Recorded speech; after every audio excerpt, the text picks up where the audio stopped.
وقتی یکی را با چشمانی گریان و دلی نالان و خسته و با قامتی خمیده دیدید، در حال خلاصه نبرارید. اصلا با دیدن یک اشک بر روی کس خلاصه براری نکنید.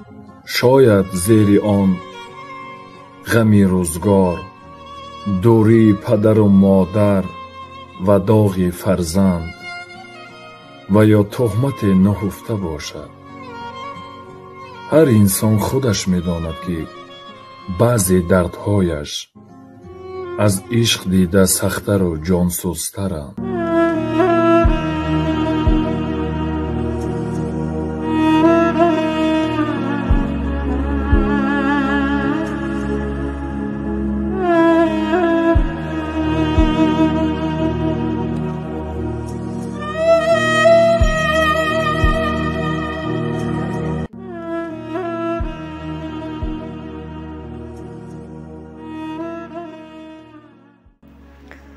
همیا رو بیا که بابا جان سازی خوبی سلامتی سازی.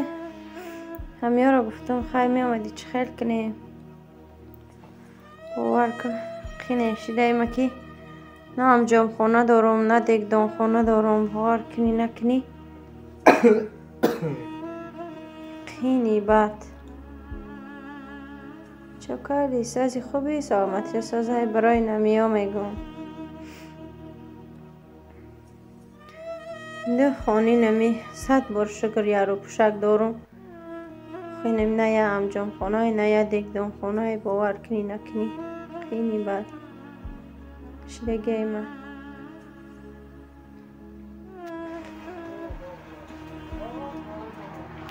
بیره بی اینمی گیرده باشم مشکویه بارکی رو بی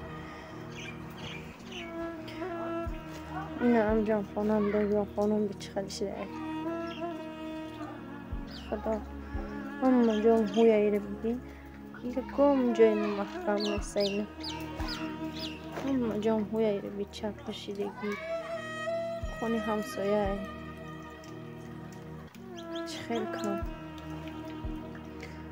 ایره بی هم هوی رما اشما التماس کردم که بابا جان خیلی خدمت میکردی ایتی التماس کردم که هم می آمدی هم یه حالی مرا میدیدی سیام که میکردی خیلی که برو که یکم نکنی هم جان کنی دیگه خانم